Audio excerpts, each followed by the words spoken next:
Hola, buenos días a todos.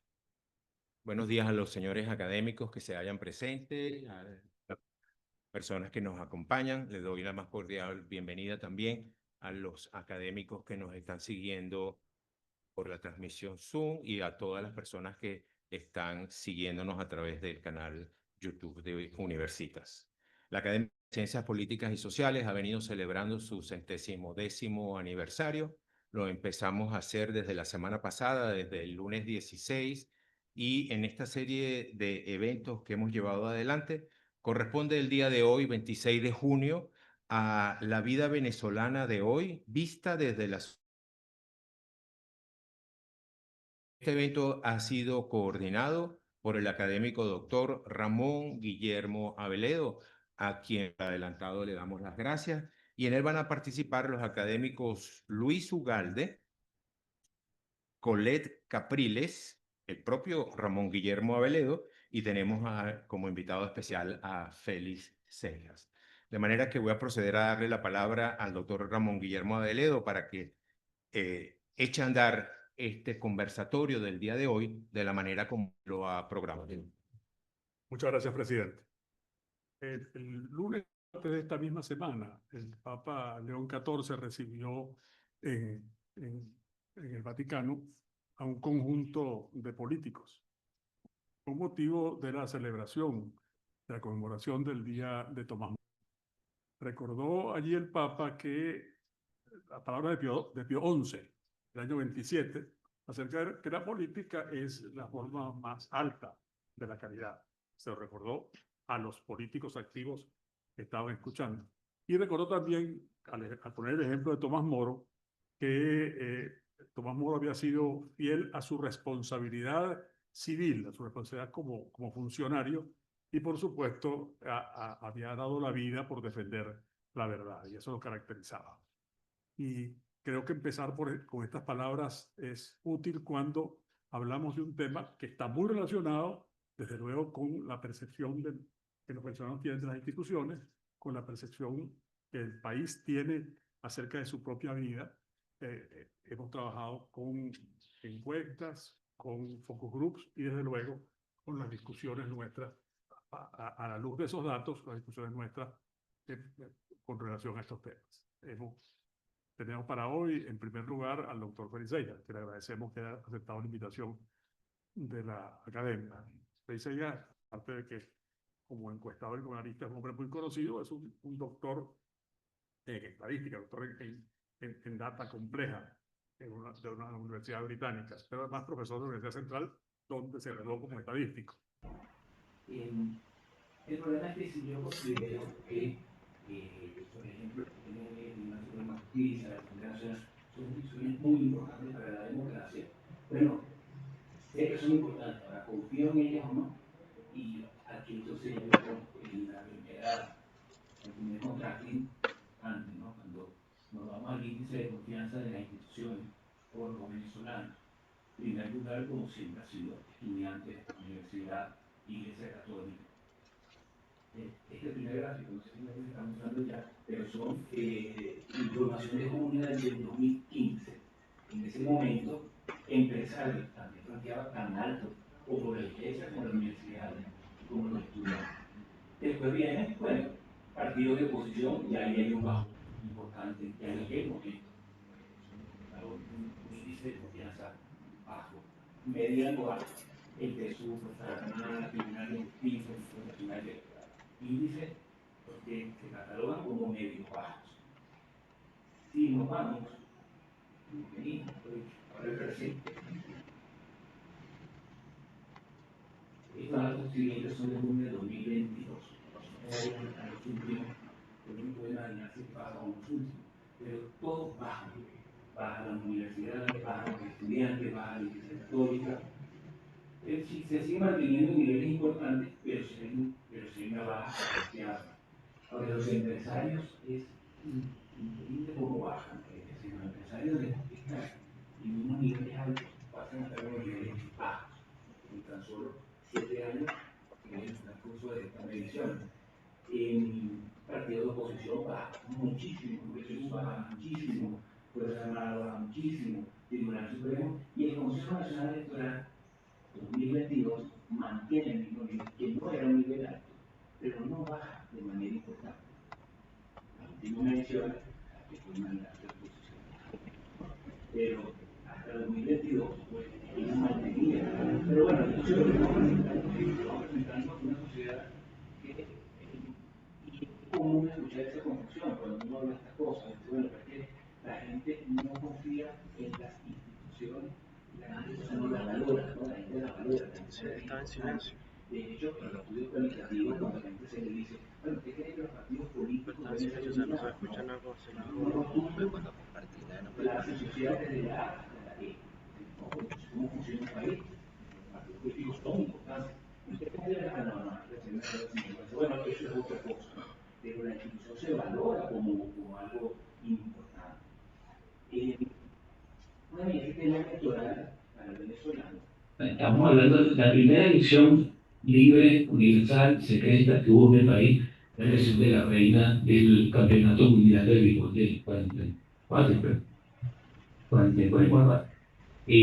Bueno, eso es una travesura de lo que quienes sabemos, de Rómulo Betancourt, etcétera, una travesura de ellos para tratar de enseñarle a los venezolanos y que probara lo que era votar de manera libre, analfabetas, mujeres, hombres.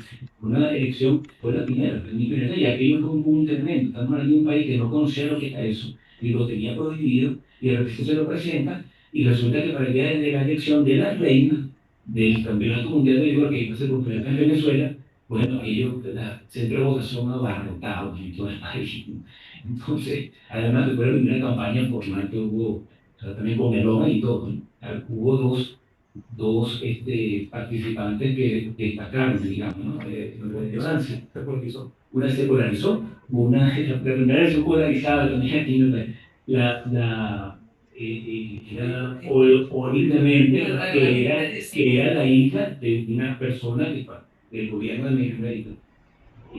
Y Yolanda Leal, que era una maestra morena, maja. Entonces, bueno, se polarizó ahí, ¿no? Y cuando la cosa se volvió medio apretada, incluso a Margarita le pidieron que se pronunciara y dijo que no se metía en eso. Es decir, la cosa se volvió tan importante, dijo, no, ahí no me meto yo. Y los primeros eslogans también surgieron ahí en Venezuela. Políticamente para la gente decente, entonces, Yolanda Leal para la gente vulgar. Pero bueno, también entonces el país aprendió lo que era meterse con la mayoría. La paliza que dio la maestra fue bárbara.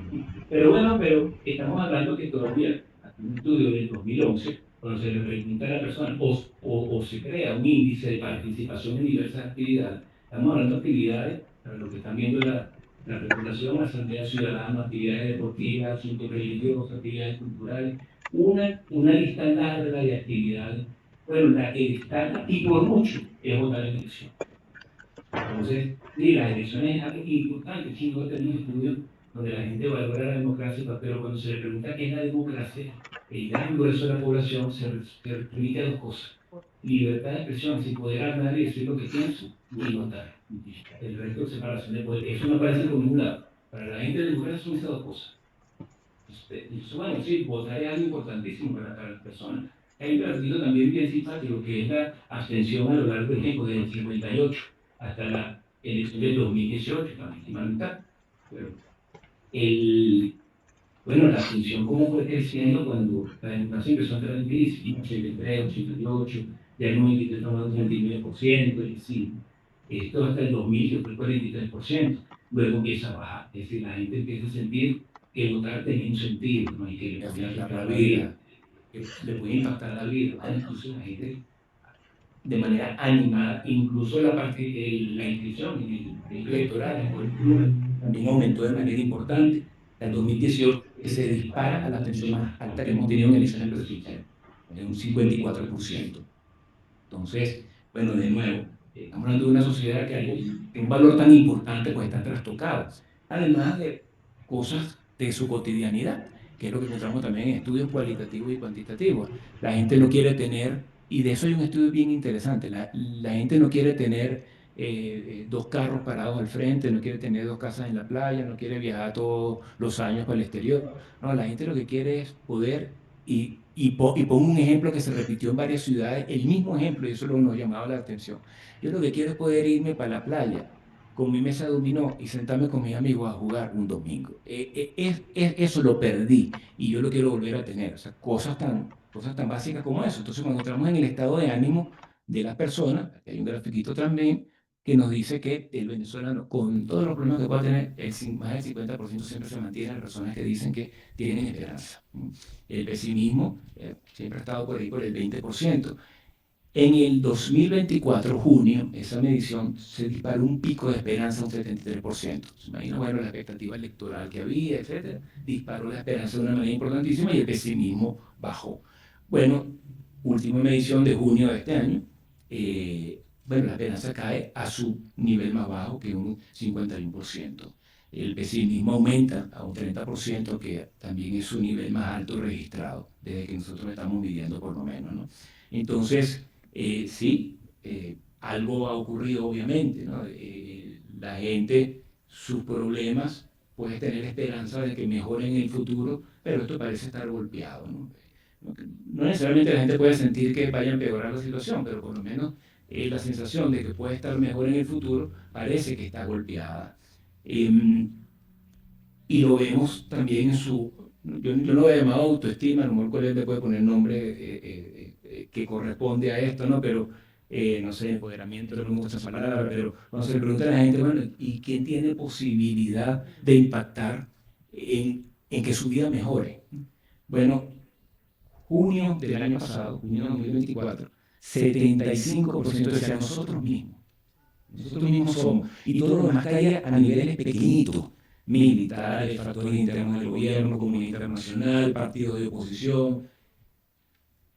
Última medición, mayo de 2025. Bueno, aquel 75% cae a un 48%. Si de nosotros mismos cae de manera importante y aumentan los factores externos, militares, factores internos del gobierno, comunidad internacional, y el nadie puede también se dispara un 10% de lo pequeñito que era antes. Es decir, la gente empieza a sentir, bueno, que ya la cosa como que no está mucho en mis manos, ¿no? Y bueno, ya para ir terminando, esto se viene arrastrando, como decía al principio, es un tema de haber perdido lo cotidiano, es un tema de sentir que necesidades básicas cada vez son más difíciles de cubrir. En los estudios cualitativos hemos encontrado angustia ante la incertidumbre, es lo que te crea mucha angustia, ¿no? La incertidumbre sobre el futuro. No importa tanto cómo estoy ahorita, el problema es que no tengo idea de cómo voy a estar mañana, porque todo puede cambiar de un segundo a otro. Esa es la sensación que la gente tiene, ¿no? Y lo peor es que no tengo el control sobre eso, sino el control parece tener que lo tienen otros, ¿no? 53% es clase D, 19% clase E. Estamos hablando de 3/4 partes de la población entre clase D y E. Esa es la sociedad en la que estamos viviendo. Las personas, cuando hablan de su principal preocupación, bueno, pueden hablar de muchas cosas, pero todas, o la gran mayoría, estamos hablando aquí de un 62% para junio del año antepasado, 62% diciendo que cosas que tienen que ver con poder adquisitivo, con la economía, ¿no? Que no puedo pagar esto, que no puedo pagar lo otro. Cuando te hablan de salud, no dicen, bueno, que los hospitales están en mal estado, no dicen, no puedo comprar medicina. Cuando hablan de educación, no hablan que los colegios están mal y los maestros no dicen, no le puedo comprar un cuaderno al muchacho y no le puedo comprar unos zapatos para que vaya al colegio. Es decir, todas las cosas apuntan hacia un problema de poder adquisitivo. Aquí hay un gráfico bien interesante que es, bueno, ¿qué puede hacer usted con el dinero que recibe, ¿no? Bueno, los porcentajes principales se acumulan. Entonces, el primero es, podemos pagar todo y ahorrar, eso es el 1.4%. Pues. Podemos pagar todo, pero no ahorramos, 16%. Pagar solo alimentos, medicina y colegio, más nada, un 13%. Bueno, eso suma un 30%, es decir, el 70% está de aquí en adelante, que son esas 3/4 partes de la población que les digo que es clase D y E. Las 3/4 partes, hay un 25% que dice solo puedo pagar alimentos y medicina, no puedo pagar colegio. Un 30% que dice solo puedo pagar alimentos y más nada. Y un 13% que dice no me alcanza ni para los alimentos, ¿no? Ahora, estudios más profundos, nosotros hacemos dos estudios grandes al año sobre esto. Cuando la gente dice solo para pagar alimentos, si uno se mete allí, ese solo para pagar alimentos es para que coma mi hijo lo mejor que pueda y yo reduzco de 3 veces a 2 o reduzco la porción. Es decir, una cosa es que yo coma todos los días y otra cosa es que estoy comiendo en cantidades, etc. Bueno, y esa es parte de la angustia que la gente tiene. Las madres son, un nutricionista me dijo que las mujeres son nutricionistas por naturaleza, nacen siendo nutricionistas. Y dice, mire, puede agarrar una mujer que no sepa ni leer ni escribir con un bebé y que tiene 4 cositas en la cocina y de manera intuitiva las va a combinar y le va a dar la mayor cantidad de nutrientes posibles al muchacho. Y ella no sabe de verdad lo que está haciendo, pero lo hace, lo logra, ¿no? Bueno, sí, hay grupos focales donde hay mujeres que se nos han puesto a llorar, bueno, diciendo que ella sabe que su hijo no va a ser tan alto y tan inteligente como podía ser, porque no está comiendo bien y cosas así, ¿no? Entonces, bueno, esa angustia pues te lleva a que si te preguntan al principio, y con esto ya regreso al principio, la primera lámina, si te preguntan, mire, de todas estas cosas que usted es más importante para usted, bueno, o sea, ¿quién va a estar hablando de política y religión en ese instante? O sea, la gente dice, el futuro, mi familia, comer, ¿no? Entonces, bueno, no sé si después hay preguntas, pues ampliamos cosas, pero yo dejo lo que quería decir hasta acá. Muchas gracias. Muchas gracias. Muchas gracias, profesor Seyes. Tiene la palabra la académico Colette Capriles. Bueno, lo primero que quiero, por supuesto, agradecer la oportunidad, porque yo creo que este es uno de esos momentos, todo este evento que se ha logrado construir para celebrar el 110 aniversario de la Academia, tiene mucho que ver no solo con mostrarle al país lo que nosotros pensamos, hacemos, nuestras preocupaciones y nuestros aportes, sino que también nos sirve, como en este caso en particular, para escuchar al país. Es decir, y esto creo que es sumamente importante, cómo podemos escucharlo. Entonces, bueno, gracias, de verdad, por la oportunidad, porque lo que voy a mostrar es justamente y voy a leer, porque si no el tiempo no me da, voy a mostrar una experiencia que hemos desarrollado entre el año finales del 22 y finales del 24, que se desarrolló con la cooperación de la Unión Europea, que consistió en una experiencia de diálogos y construcción de consensos con grupos de ciudadanos en los 24 estados del país. La idea central fue acompañar un proceso deliberativo para producir lo que llamamos una agenda social y de derechos que resumiera las demandas y las acciones posibles pensadas por una muestra de la sociedad venezolana en la disposición de encontrar lo común en medio de la fragmentación social, política y migratoria fundamental en la que nos encontramos.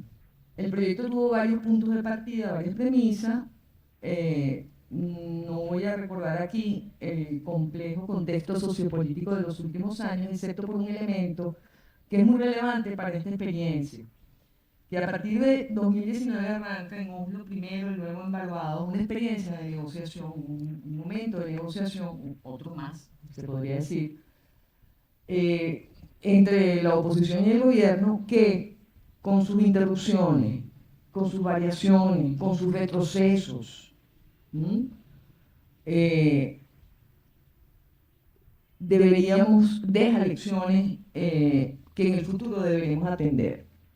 Una de ellas tiene que ver con lo que en otras negociaciones políticas ha sido un factor esencial para el éxito o al menos los avances: la conexión del proceso de negociación con la sociedad y especialmente con la sociedad organizada, que debe convertirse en el principal stakeholder de la negociación. En los casos en los que así ha ocurrido, los negociadores han podido representar una variedad de intereses y de visiones, de modo que los acuerdos negociados tengan sustento y dolientes en su implementación.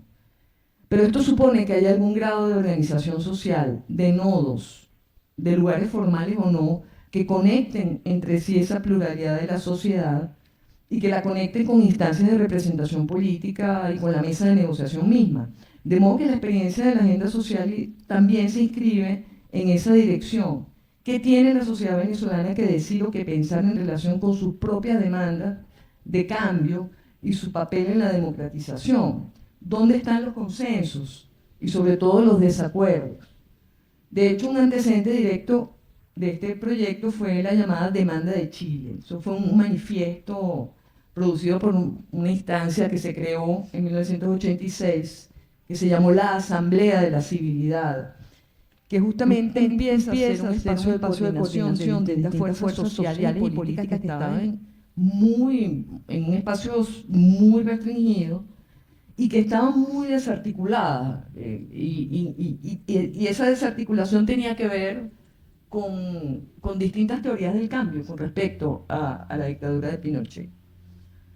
Lo interesante de la demanda de Chile es que fundamenta su exigencia de democracia no en una aspiración puramente política, sino como consecuencia de las demandas de bienestar y de construcción de un proyecto común, que evidentemente solo podría ser realizado en democracia, evidentemente.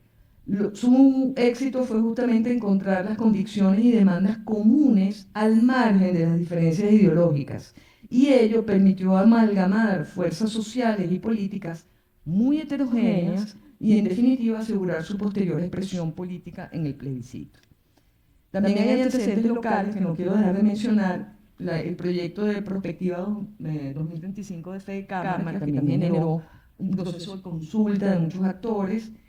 Y en 2018, una experiencia que al momento de pensar este proyecto yo no conocía, la conocí después, que fue organizada por CEDICE, que también generó, lo primero, un manual para la confección de agendas locales de reformas y consensos, lo llamaron ellos, y la aplicaron en 10 estados del país. O sea, la idea común a todo esto es, en definitiva, recuperar los espacios de consenso a partir de los propios actores sociales y de los ciudadanos, en contraste con otras propuestas diseñadas desde la mirada técnica o experta que han conformado distintos proyectos de país. En este caso concreto, además, había un énfasis en crear unas condiciones para generar un proceso deliberativo que resultara en esta agenda social. Y por eso el valor de la experiencia, a mi modo de ver, es que se convirtió en un espacio dialógico. Hubo diálogo, hubo conversación, hubo debate. Hubo debate y se modelaron las posibilidades de crear acuerdos, que fue lo más importante, ¿no? Y además era uno de los objetivos. Y sobre todo también ventilar los desacuerdos, incluso en un contexto que no deja de ser polarizado, o en todo caso, ahí me tomo lo que decía Félix, un contexto de alta desconfianza, enorme desconfianza, no ya solo de las instituciones, sino en la confianza interpersonal incluso, ¿no? Lo cual, por supuesto, hace que las narrativas políticas suenen, no tengan fundamento y, digamos, nos enfrentan al problema del pluralismo de la sociedad actual, pues, ¿no? ¿Cómo crear una sociedad plural? Entonces, estos 24 grupos que nosotros los llamamos germinales, se reunieron a lo largo de 10 sesiones formales, 8 de las cuales se dedicaron a generar su propia agenda de temas. Incluso la agenda que discutían fue generada por ellos mismos. Pero sí, digamos, acotados a 4 campos que llamamos de institucionalidad, servicios y políticas públicas, participación y derecho. En cada uno de estos campos formularon demandas, acciones posibles y áreas de debate o de desacuerdo, o de espacios para mayor discusión. Paralelamente se hizo un ejercicio con el Laboratorio de Ciencias Sociales dirigido por el doctor Roberto Briceño León, en donde se diseñó una metodología que se iba a aplicar en 2 sesiones de trabajo. Una metodología de construcción de consensos a partir de la discusión de dilemas que obligaban a los participantes a considerar posturas opuestas y a partir de eso derivar una síntesis, digamos, unos acuerdos posibles o decretar que no era posible el acuerdo, digamos, ¿no? Ahí hubo 23 dilemas que se trabajaron en todas las áreas que mencioné antes. Bueno, se recogieron, simplemente para dar un número, 673 demandas, 555 propuestas de acción y alrededor de 190 temas de debate. Eso se sintetizó, se volvió a los grupos, se validó, en fin, ese es un trabajo de refinamiento. Pero voy a simplemente a mencionar aquí 5 temas, porque yo creo que no me va a dar tiempo incluso de hacer toda la lectura que está aquí. Pero voy a dejar estos grandes 5 temas que sintetizan estos resultados, ¿no? Lo más perentorio es la situación de la provisión de bienes públicos. De bienes públicos. Es interesante que no hay una demanda directa, inmediata o no está formulada como carencia, a lo que tú te referías, Félix, sino es una demanda de bienes públicos, especialmente en salud y educación. O sea, es fundamental que los servicios públicos, además como electricidad, agua corriente, y algo que sorprendió, a mí me sorprendió, que fue el énfasis en los efectos socioambientales de la depredación minera y forestal. Una visión muy del interior, que nosotros en Caracas tal vez no tengamos con la misma perentoriedad, pero se repetía prácticamente en todos los estados. Eso también es algo que yo personalmente no habría previsto en principio. Por supuesto, los bajos salarios, la ausencia de seguridad social y la necesidad de asegurar medios de vida autónomos. Una palabra que va a volver en esto que voy a seguir leyendo, la autonomía, la autonomía, que es en realidad la traducción decente de la orfandad. Ese es el punto, ¿no? Tenemos una sociedad que se siente abandonada, huérfana, pero que su narrativa es una narrativa de la autonomía. Así, ¿cómo me resuelvo? ¿Cómo resuelvo? ¿Cómo avanzo? ¿Qué hago? ¿No? Y eso es interesante porque como la visión de lo económico es una visión como muy precaria también, muy micro, ¿no? Las demandas o las acciones que recogimos no se refieren directamente a la situación macroeconómica, a las políticas económicas, sino a cómo construir un mundo productivo en mi propia escala pequeñita, ¿no? Mi escala comunitaria, además, hay un poco esa idea de localizar lo económico como una actividad que se expresa en lo inmediato, ¿no? No agregadamente, vamos a decirlo así, eso es importante. Personalmente creo que esta segunda dimensión es todavía más importante en el sentido de que mientras todo eso ocurre, hay una demanda sobre el mal funcionamiento del Estado propiamente. Y hay una queja sobre el exceso de poder del Estado. Entonces, tenemos un retrato, ¿no?, del Estado que tiene, por un lado, carece de la independencia de poderes, la legalidad arbitraria, asimismo, con estas mismas palabras, aparecía constantemente, el abuso de poder, el abuso, esa idea de que el Estado no tiene límites, aparece al lado de una imagen de un Estado completamente impotente. O sea, las dos cosas coexisten. O sea, es excesivo y es impotente. Entonces, es interesante cómo la gente percibe perfectamente esa doble naturaleza del Estado, ¿no? Entonces, bueno, son ineficientes, negligencia, corrupción, falta de democracia efectiva, centralización, eso es algo que también volvió constantemente, politización de la función pública, ¿no? Y la falta absoluta, esto también es increíble que tuviera un peso tan grande, la falta absoluta de información pública sobre la gestión del gobierno. La gente tiene una demanda de información. ¿Qué hace el gobierno? ¿En qué gasta la plata? ¿Qué es lo que está haciendo? ¿Cómo sé lo que está pasando, ¿no? La tercera cosa es la necesidad de organización cívica de la sociedad, incrementando las necesidades de las capacidades de los ciudadanos para la acción cívica, el fortalecimiento de la articulación y la coordinación de las organizaciones sociales, considerando los obstáculos al funcionamiento de las ONG y de los cuerpos intermedios de la sociedad, sindicatos y gremios. Es muy importante eso también. Las limitaciones en la libertad de expresión y de comunicación ciudadana, eso también aparece con una intensidad muy fuerte. Y otro elemento que empieza a formar una cosa interesante, que es la idea de que la Contraloría Ciudadana, de que en algún momento nosotros pensaríamos, bueno, hemos pasado por periodos en los cuales el Estado controla al ciudadano, ¿cierto? Bueno, la imagen que tiene la gente es que al Estado hay que controlarlo. Es decir, el ciudadano el que tiene que controlar al Estado. Muy interesante eso. Es decir, que el papel del ciudadano es, en última instancia, su relación con el Estado, es una relación inversa a la dominación. Es decir, en la que el ciudadano le pone límites al poder. Fíjense cómo empieza a haber como unas novedades, diría yo, porque todo esto además sale del discurso, no son interpretaciones, son cosas dichas, bueno, resumidas, pero dichas casi literalmente, ¿no? Otra cuarta cosa es la exigencia de derechos incumplidos, sin garantías, los derechos humanos en general, pero ocupan un lugar muy importante los derechos laborales, los derechos previsionales, salario mínimo, seguridad social, pensiones, ¿no? Se entiende eso como derecho.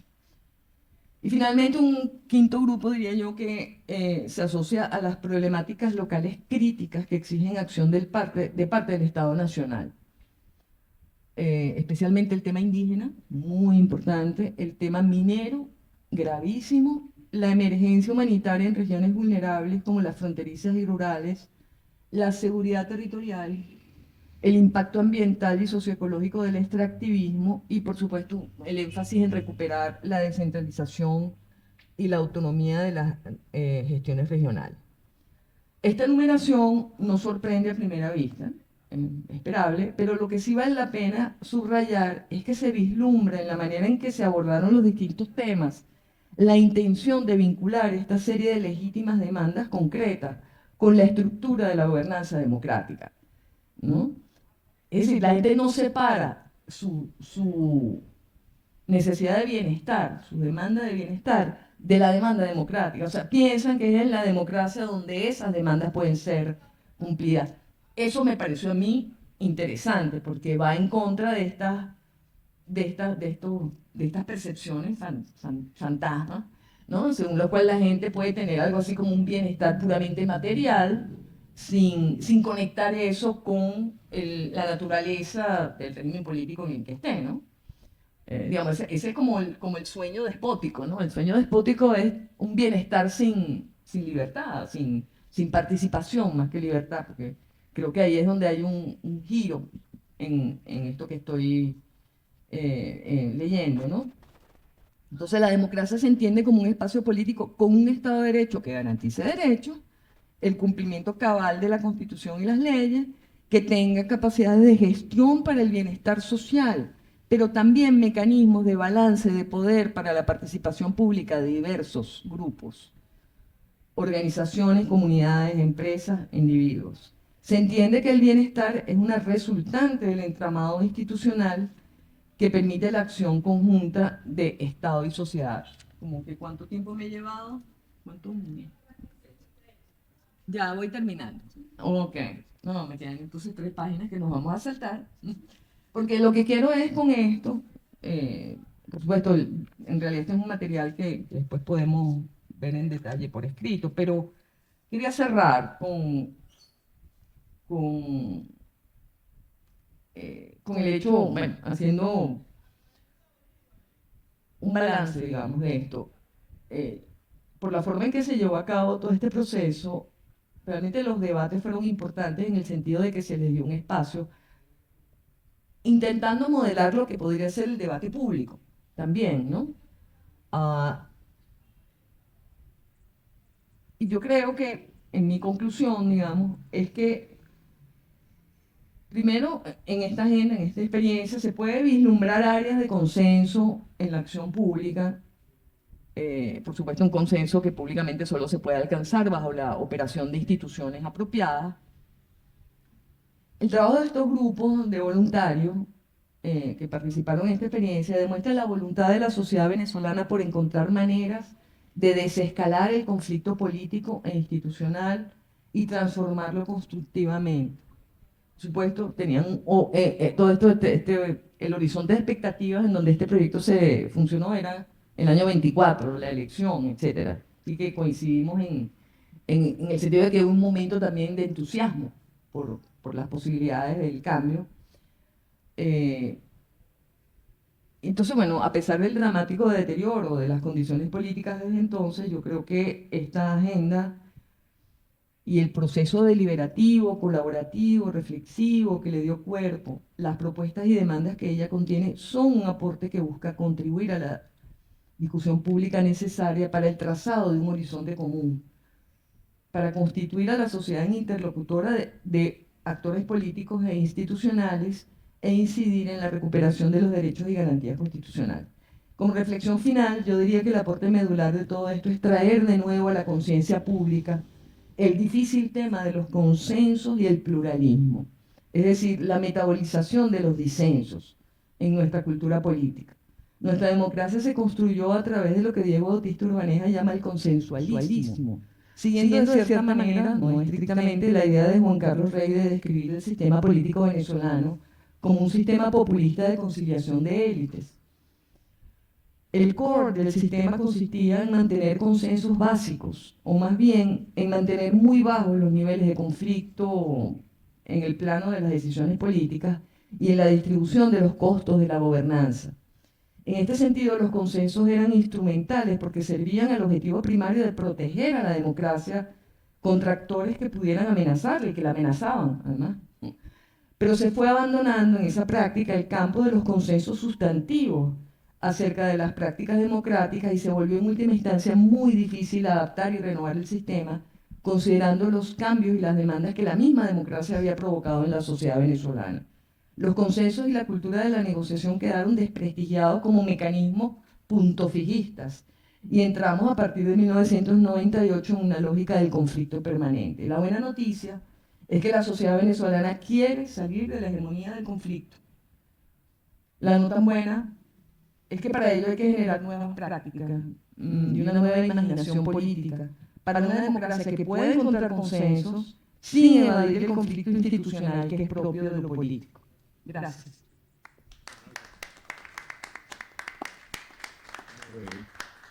Muchas gracias, profesora. Tiene la palabra el padre Luis Ugalde. Gracias, un saludo. Yo voy a lanzar algunas Provocaciones. sí, un poco provocación, porque muchas de esas afirmaciones son perfectamente discutibles, pero que considero importante reflexionarlas en torno a cambios y retos de la Venezuela actual.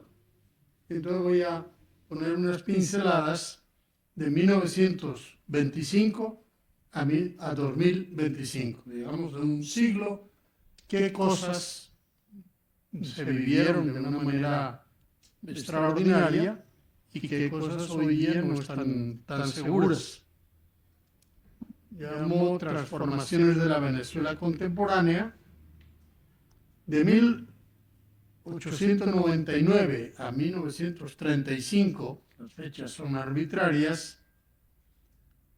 Nosotros llegamos al siglo XX como un país pobre, rural y despolitizado o no politizado. Antes de 1925 resulta un poco artificial hablar de sociedad civil, de Estado Nacional y de participación política en el conjunto, más allá de los límites de las localidades y de las regiones. Hay política local, pero no hay esa visión de país y de Estado. La mayor parte de la población no tiene conciencia de Venezuela como un todo y su vivencia social es meramente local y sin presencia del Estado. Luego el petroestado naciente va modelando la nueva sociedad urbana y también la naciente política. Sin ese fenómeno del petróleo no se entendería la configuración que toma eso. Van a nacer los partidos políticos más como trasplantes de árboles exóticos que como expansión de semillas nacionales. No es que el Partido Liberal y el Partido Conservador del siglo XIX se expandieron, se desarrollaron, como puede ser en Colombia. Aquí no hay esa línea, sino hay cierto trasplante de los grandes partidos que hay en el mundo. Los partidos del siglo XX no son herederos del Partido Liberal y Conservador del siglo XIX, como ocurre en muchos países latinoamericanos. Por eso en Venezuela hay más trasplante y nueva formación que tradición que se adapta a la nueva realidad. Surge un nuevo Estado petrolero con su función de maestro en la formación de la nueva politización nacional. No es esa sociedad venezolana la que crea y sostiene al Estado. No es la sociedad la que crea y sostiene al Estado, sino el Estado el que financia y desarrolla la sociedad.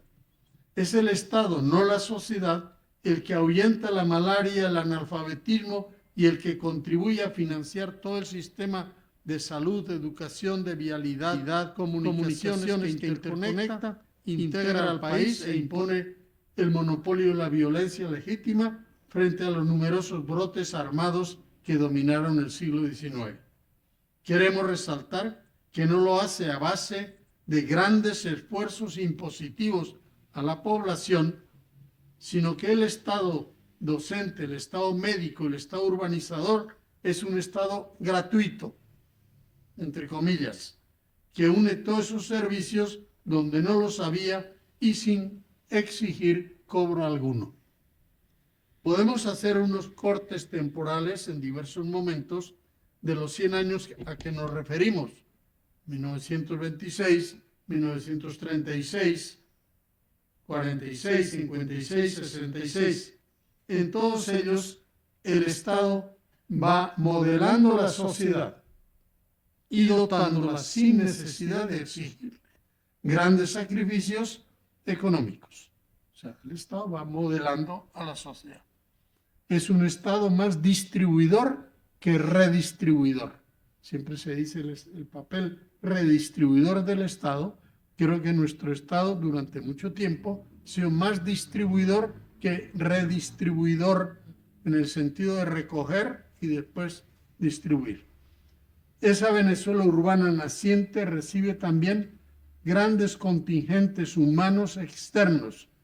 Este es otro dato importante, que cuadruplican su población y aportan cultura diversificada y universalizante, de manera que la Venezuela contemporánea es resultante también de un segundo mestizaje de naciones más que de razas, que se funde con el mestizaje racial colonial. De manera que tenemos dos mestizajes, que sería lo que produce pues el conjunto humano actual. De 1936 al 66, voy a decir unas cuantas cosas nada más, toda migración interna o externa, esto se refiere mundialmente, tiene sus dolores y desgarramientos. Cuando uno estudia el incremento del capitalismo y la urbanización en Europa, etcétera, pues habla de los bolsones de miseria, o sea, es realmente una tragedia, pero en Venezuela no hay nada comparable a lo que eso fue en Europa, las periferias urbanas de miseria proletaria, de gente que no tenía nada que perder sino sus cadenas. No es así. En nuestro barrio no era gente que no tiene nada que perder sino sus cadenas, sino diríamos, no tiene nada que perder sino su miseria. Y su miseria cuando llegué al barrio y antes de llegar al barrio. El moderno juego político, con partidos nacientes y autocracias en evolución, surge más como promesas y ofertas de futuro naciente cargado de esperanza. No es un sufrimiento, sino es un camino a la esperanza. mucho más que despojos proletarios. La escuela, el hospital, el asfalto, la vacuna, la radio, la televisión, la universidad y el horizonte internacional no vienen a pesar del Estado, sino que son oportunidades abiertas gracias a ese Estado, que no es el de ayer, aunque se llame igual. Y aunque en esa sociedad podemos y debemos criticar y señalar sus deformaciones inhumanas y excluyentes, visto en perspectiva es un proceso relativamente benigno que camina más hacia la inclusión en la modernidad que hacia la exclusión, que deja atrás sectores marcados y segregados. En los años 60, en los nacientes y muy precarios barrios caraqueños, y uno lo veía así, oye, en este barrio falta todo, nos sorprendía la sonrisa esperanzada de la gente en aquellos cerros marginales, que ellos vivían esos cerros marginales como ventanas abiertas de esperanza para sus hijos, no como una exclusión, una expulsión, sino, bueno, yo estoy así, pero mis hijos van a tener escuela, van a tener médico, van a tener oportunidades. En un par de décadas, en los hogares venezolanos, acentuó el cambio rápido, en los hogares venezolanos convivían el abuelo y la madre analfabetos con el hijo y el nieto universitarios o alumnos con beca Mariscal de Ayacucho en prestigiosas universidades norteamericanas o inglesas, en la misma familia. El muy alto precio social que pagaron los proletarios de las sociedades capitalistas en su metamorfosis rural-urbana, en Venezuela fue mitigado y en buena parte lo asumió el Estado petrolero. Bueno, después no desarrollo, simplemente esto lo conocemos más, de 1966 a 2016, pues se dan unas transformaciones políticas y económicas importantísimas y en conjunto muy positivas. Se logra educación en todos los niveles.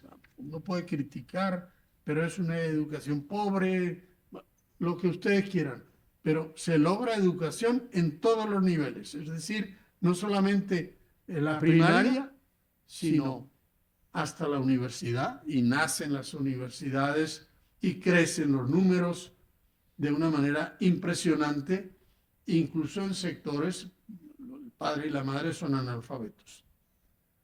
Por otro lado, en la población, si vemos la población de 1900 y la de final de siglo, pues es una población crecida, pero de una manera extraordinaria. O sea, saltas de 3 millones a 30 millones, de rural a urbano. Venezuela es una sociedad urbana. Mestizaje cultural, que me he referido antes, pero al mismo tiempo con una diáspora, que eso no conocíamos, de 8 millones regados por una decena de países. Bien, eso no lo desarrollo más, sino menciono, ¿no? Y novedades y retos en el primer cuarto del siglo XXI. Yo creo que el que va a desarrollar más es Guillermo, pero digo alguna cosa, ¿no? Nosotros hemos llegado aquí, pues, con una serie de avances que son increíbles, con población urbana, cosmopolita y escolarizada, sin enfrentamientos armados. En Colombia vemos que el enfrentamiento armado no fue un juego. En Venezuela no hemos tenido verdadero enfrentamiento armado en la sociedad en el siglo XX. En el XIX sí. Economía menos petrolera y menos estatal, y le pongo una nota. Esa es como la lógica, la tendencia, pero no está del todo consolidado, porque si tú analizas el ingreso de divisas por exportaciones, pues el petróleo sigue siendo el rey. lo cual considero que no es positivo, pero en el conjunto de la economía, tanto el empleo como los ingresos, etcétera, el sector no petrolero tiene una importancia que no lo tienen las exportaciones. Y aquí considero que la sociedad hoy es más poderosa que el Estado. Antes decíamos el Estado va modelando a la sociedad venezolana. En este momento la sociedad es más poderosa que el Estado, a lo mejor con un poder que no acaba de ejercerlo, y al mismo tiempo hay más necesidad de más conciencia ciudadana, productiva, social y políticamente. Es decir, como venimos en un sitio, de un momento en que tú le pedías al Estado lo que no tenías, en este momento necesitamos más conciencia ciudadana productiva. Usted no va a tener sino lo que produce la sociedad. Y entonces más conciencia productiva social y políticamente, o sea, de los tres elementos. Con un Estado más reducido, ese Estado que hizo todas esas cosas, en este momento lo podemos sentir como una carga. Entonces hace falta un Estado más reducido, mucho más eficiente y concentrado en lo esencial. De eso depende de que haya una sociedad que asume lo que ayer tenía el Estado y dice, no, eso lo tomo yo y me corresponde a mí, y eso hace más eficiente y ligero el Estado. Algunas otras reflexiones para terminar. No es solamente la torpeza, la corrupción, el deterioro de los partidos políticos lo que trajo el creciente malestar sociopolítico de Venezuela entre 1975 y 95. Quizá debía haber desarrollado un poco lo que pasa en Venezuela del 75 al 95, porque del 60 al 75 en Venezuela ocurren realidades maravillosas en términos de democracia y de derechos humanos, etcétera, pero en el 95 es obvio que eso que se construyó no satisface a la población o se ha deteriorado, etcétera. Y esto, afirmo aquí, eso no es simplemente porque hay unos partidos como fácilmente se les achaca. Además de la crítica ética hacia políticas y actores que no supieron frenar el deterioro y continuar con los avances, el 70, el 80, el 90, es importante tomar conciencia de que esta Venezuela actual, que tiene los retos, es distinta a la de décadas pasadas y requiere una responsabilidad política y una visión distinta. Hoy, en 2025, potencialmente hay una sociedad civil que necesita producir y sostener al Estado. Un cuadro un poco distinto a lo que vimos. Producir y sostener un Estado más funcional, menos pesado que el heredado. Sobre todo hay parte de la sociedad que siente poder prescindir, aquí me refiero, grupos que numéricamente pueden ser pequeños, pero hay un rechazo al Estado porque sienten que ellos podrían arreglarse mejor si no existiera el Estado. Entonces, que sienten poder prescindir de ese Estado y que no desean ni cargarlo ni hacerse cargo de él. Por un lado, desea librarse del Estado como carga innecesaria y no desea asumir una parte de su costo que ayer era cubierto por el ingreso petrolero. El ingreso petrolero seguirá siendo importante, pero ya no será petroestado, a no ser que el país no levantara cabeza. Pero en la medida que levante el petróleo es importante, seguirá siendo importante, pero no tan dominante como hemos vivido. Simplificando, decimos que se trata de salir de un Estado que viene cargando con la sociedad a una sociedad que carga con su Estado y lo necesita más ligero y efectivo. Tarea costosa que hay que reaprender. Y después hay el aporte liberal y su tentación ácrata. Parte de esta sociedad que ha disfrutado de tanta benevolencia del Estado petrolero ahora siente la necesidad de liberarse de él. Seguramente que no es lo que siente el 80% de los venezolanos, pero sí aquellos que se sienten mejor equipados para hacer frente a los retos por sí mismos. No necesito el Estado. El Estado es una traba. Pero se equivocan si piensan que hay que liberarse de todo Estado. En lugar de redefinir el Estado de la manera en que la sociedad debe producir y conducir ese Estado. Eso es lo que hay que hacer. Producir y conducir ese Estado. Pueden correr el peligro de caer en un liberalismo individualista y anárquico, producto de una autosuficiencia engañosa. Sobre todo aquella parte de la sociedad que tiene la convicción de que se bastan solos para lograr los bienes que necesitan y desean para sí y su familia, como salud, educación, producción económica, seguridad. O sea, bueno, vamos a sustituirlo por producción privada, digamos. Bueno, yo tengo mi escuela, yo tengo mi médico, en fin. Entonces,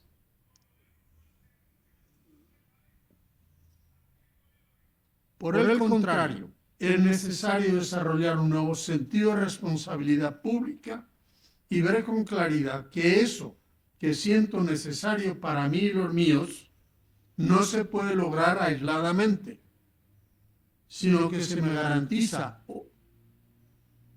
o nos garantizamos en la medida en que yo también lo garantizo para los demás. Para ello es indispensable contribuir eficazmente a producir y sostener el bien público, el bien común. Es decir, el cultivo del bien público, el bien común, entender que ese aporte mío es indispensable y no decir, bueno, que aporten otros, pero yo puedo volar solo. Necesitamos recrear un Estado eficiente, redefinido y concentrado en tareas muy específicas. Al mismo tiempo, es importante conocer y comprender que aun en las sociedades más liberales, el Estado es una institución indispensable que hay que sostener con la responsabilidad compartida y financiarlo eficazmente como una inversión necesaria y rentable.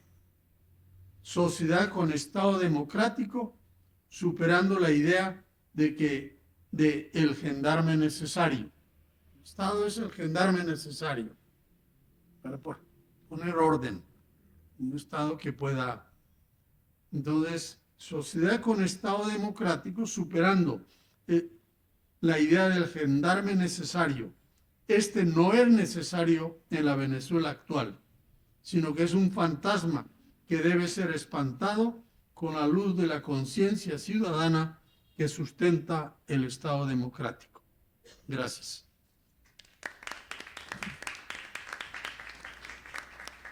Muchas gracias, académico Ubalde. Ahora me toca a mí. De las cosas que dijo el doctor Ceja, notamos esa brecha que hay entre lo que la gente valora y la confianza que le genera hoy eso que tanto valora, hablando de las instituciones públicas y de las instituciones políticas. Y del estudio que nos trajo la profesora Corel Capriles, ahí encontramos la otra brecha, la brecha que hay entre los derechos que la gente siente que tiene, que son suyos, y lo que vive en la realidad que hay alrededor de esa vida. Y en la exposición del padre Ubalde está como las bases para que entendamos que la frustración que sienten los venezolanos hoy, que está en las encuestas, está en los focos, está en lo que percibimos en la vida real, no implica, es una frustración de una sociedad en la cual los venezolanos no se resignan a la desesperanza. Esos venezolanos que vivieron todo ese proceso histórico, que son hijos de ese proceso histórico, en la situación presente, donde tienen tantas frustraciones, tantos déficits, sin embargo, no están resignados a la desesperanza. No es que esto se acabó. Y eso lo vemos en todas partes. En todos los lugares hay mucha gente haciendo, mucha gente buscando de la vuelta. No solo en esa autonomía a la que te refieres, que ciertamente es así, esa autonomía obligada, sino también tratando de encontrar caminos para hacer todo aquello que pueda hacer, aún en sitios muy difíciles, de dificultades muy grandes. Entonces, en ese cuadro, como a mí lo que me tocaba dentro de nuestra repartición es, bueno, ahora vamos a ver y cuál puede ser una respuesta a esto. Entonces, bueno, se los cuento. Yo creo que la desconfianza de las instituciones, sobre todo las públicas, no es un problema menor. Eso es un enorme problema para cualquier sociedad. Porque de esas instituciones vamos a necesitar para poder resolver todos esos problemas. No es que de ellas dependa, no es que las instituciones van a resolver los problemas, no, pero necesitamos una institucionalidad para que haya una razón, un marco dentro del cual la gente pueda resolver sus problemas. Y además, esa frustración social que se nota en la desconfianza por las instituciones tiene consecuencias. Tiene consecuencias que son muy peligrosas. La inhibición cívica, la anomia, el individualismo exacerbado, pueden ser un ecosistema amigable para cualquier aventura. Por lo tanto, implica riesgos muy serios para la paz, para la estabilidad y la convivencia. La paz venezolana es una paz que tiene una fragilidad, porque donde las instituciones, la gente siente que no funcionan, le tiene desconfianza, no hay ningún freno, salvo los frenos culturales, los frenos valorativos, para cualquier alteración de la convivencia. Entonces, ¿por dónde empezar? En una crisis que es tan múltiple, que es tan prolongada y además tan profunda, y que materialmente no hay ningún sector venezolano que no afecte, ¿no? Y frente a eso, a cómo entrarle a la institución, hay que recordar que la institucionalidad es un tejido. Es un tejido. Toda la institucionalidad pública está interconectada. Si no, pues no tendría ese carácter de red que proteja, que da seguridad a todos. Es decir, de nada nos sirve que tal o cual institución funcione y otras no. Pero hay que empezar por alguna parte. ¿Y dónde podría estar un cambio crítico? ¿Se requiere un conjunto? Sí. Sin red nunca va a estar bien. Sí. Pero hay que comenzar por algún lado. Es lógico, empezó Colette por ahí, y es eso perfectamente razonable, ¿no? Que en una sociedad el diálogo, la negociación, no es que son positivos, que son convenientes, no, que son indispensables. Ninguna sociedad puede construir consensos, puede construir progreso si no es capaz de dialogar entre sí, si no es capaz de reconocerse mutuamente y de encontrar nuevos equilibrios cuando los viejos equilibrios ya no existen. Ahora, esa negociación entre los actores sociales, que siempre es necesaria, hoy no está a la vista. Eso no está a la vista porque los actores verdaderamente relevantes no parecen interesados en el asunto, porque hasta ahora, por diálogo, se ha entendido como una oportunidad para yo imponer mi visión del país y ya está. Entonces, y ese, por cierto, no es un problema menor. El que no tengamos la capacidad de diálogo hoy en día no es un problema menor de ninguna manera, y no podemos despreciar. Y lo que voy a decir ahora no implica que subestime la necesidad del diálogo, no, todo lo contrario. Además, por otra razón, en la existencia de una institución, y no digamos de una institucionalidad, no basta que eso tenga un nombre. esta es la institución tal o cual, porque no depende de los nombres. Para que una institución sea tal, requiere reconocimiento. Eso supone, por supuesto, una estructura, y en el caso de las públicas, una legalidad. Supone también un beneficio percibido, que la gente perciba que eso le sirve, que eso le produce un beneficio, pero además también requiere el transcurso del tiempo. El transcurso del tiempo. Una cosa que para los venezolanos ha sido históricamente muy difícil de comprender. Es una cosa mortificada en estos salones a don Mario Vicente Gorri hace una añería, bueno, más de medio, hace 3/4 de siglo, en 1950. Es decir, oye, en aquel ensayito suyo, el pequeño tratado sobre la presunción, que habla de esa tentación nuestra al apuro, a la prisa, a buscar la solución rápida. Por cierto, eso lo que nos indica es que, bueno, para poder construir instituciones hace falta paciencia y hace falta perseverancia. La paciencia solo no basta, hace falta perseverancia, tenacidad en esa construcción.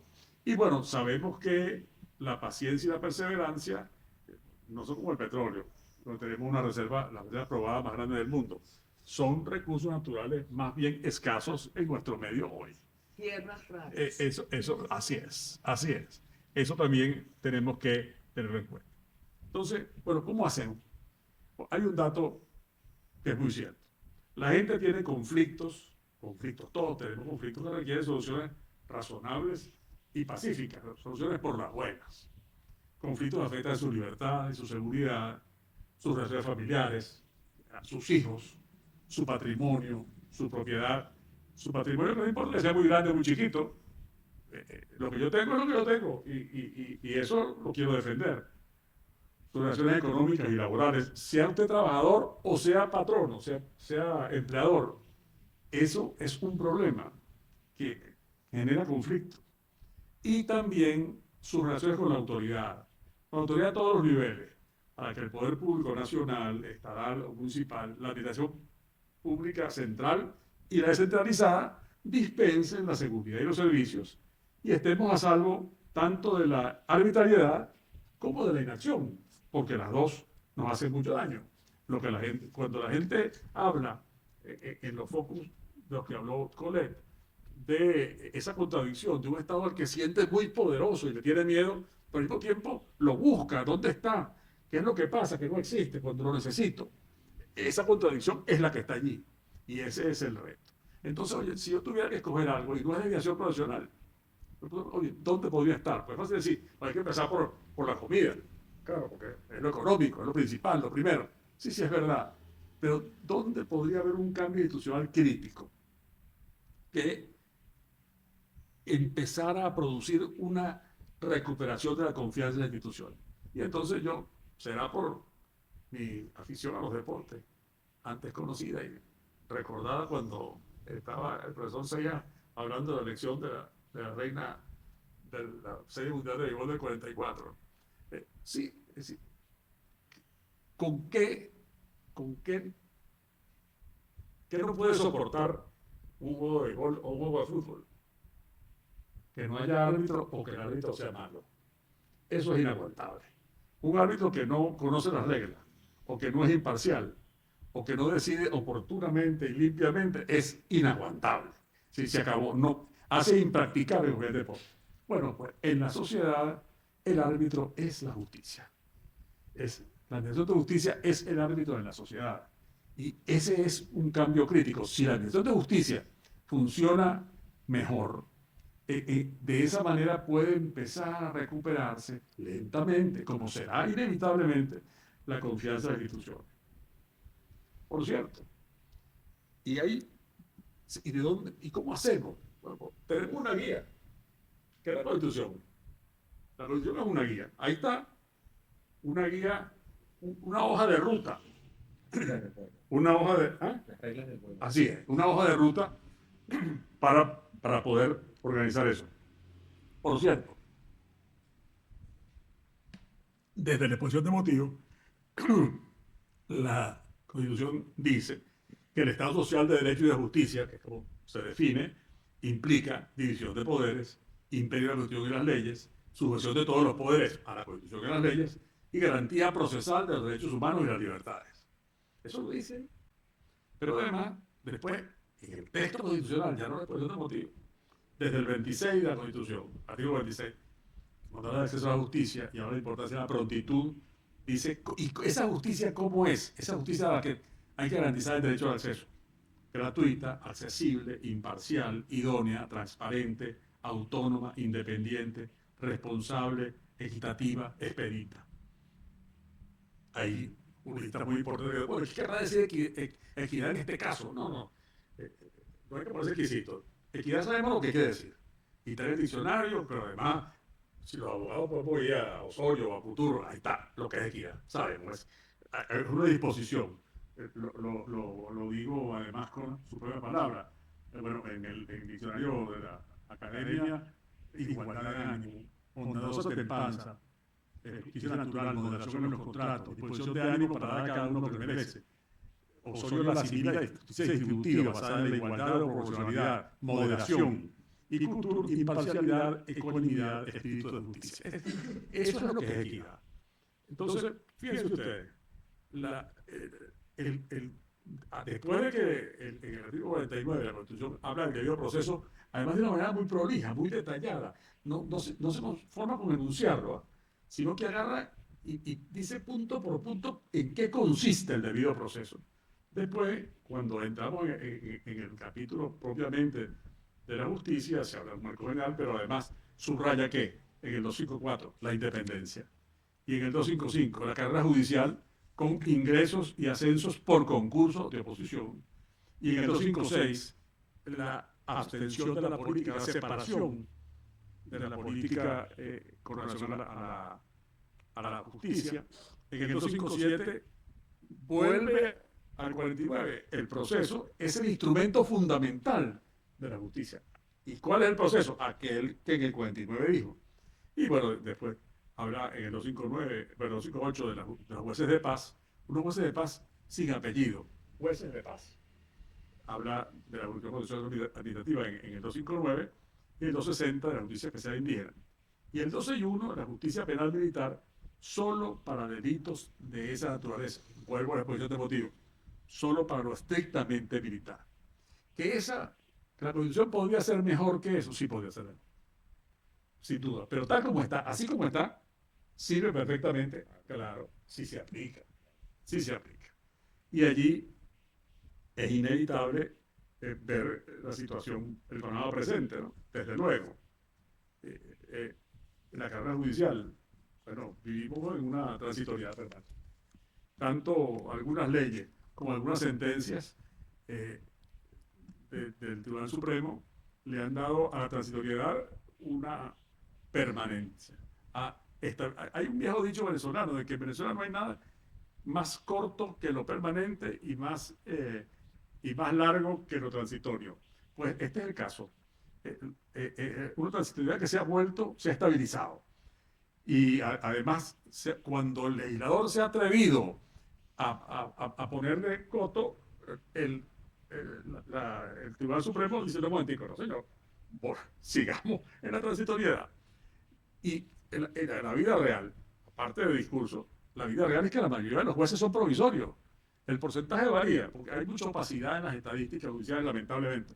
Pero el porcentaje varía, pero lo que nadie duda es que es abrumadora la mayoría de jueces provisorios. En el acceso a la justicia, por cierto, hay una barrera muy importante que son los costos. Y hay un estudio, miren ustedes, de 2007, de las profesoras Carmen Luisa Roche y Jacqueline Richard, acerca de la defensa pública y del problema que significa la barrera de los costos para la justicia. Hay estudios sobre la lentitud, que es otro problema que la justicia tiene, y un estudio internacional del World Project Justice, bueno, estudió 113 países.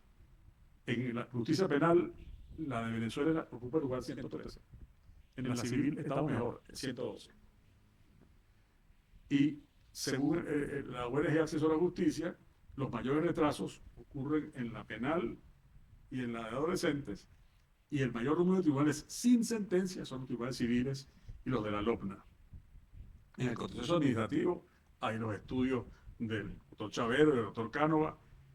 Salvo el TCJ, todos los jueces son provisorios y lo que ocurre es que el gobierno, o la administración pública en general, central y centralizada, Poder Público Nacional, estatal o municipal, casi siempre gana.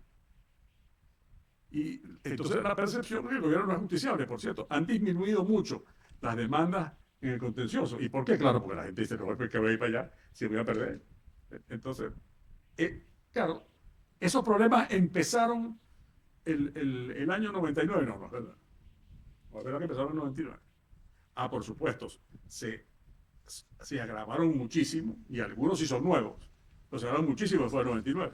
En el 98 hubo un conjunto de legislación que empezó por el COP, del cual, por cierto, en estos días volvieron a hablar aquí, en este mismo salón, la profesora Magali Vázquez, la académica Magali Vázquez y el académico Arteaga, de todo lo que, como ha ido siendo adulterado posteriormente. Pero en aquel momento se aprobaron la ley de judicatura, de la carrera judicial, del Poder Judicial, del Ministerio Público, la ley que creó el 6CPC, que transformó la PTJ en el 6CPC, el Código Judicial Militar, y el 99 todavía, la única ley aprobada en 1999 fue la ley de régimen penitenciario. Fue la única ley aprobada por el Congreso en el 99 antes de la Constituyente. Ninguna de esas leyes fue aplicada.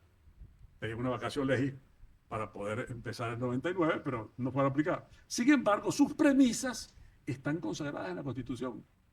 Casi todas ellas.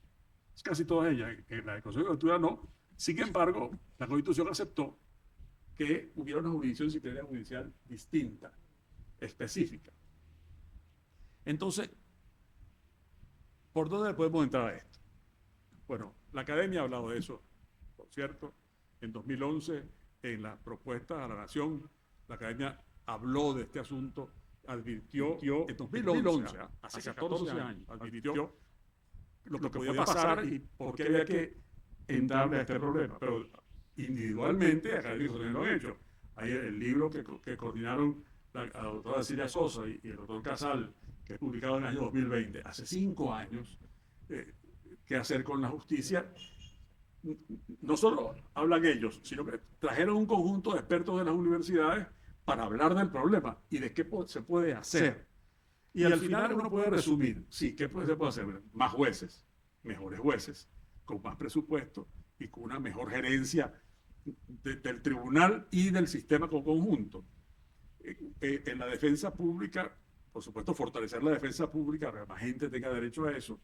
En la vida real, cualquier defensor público con el que uno habla es un sujeto, bueno, sumergido en una montaña de papel y con una cantidad de casos imposibles de atender.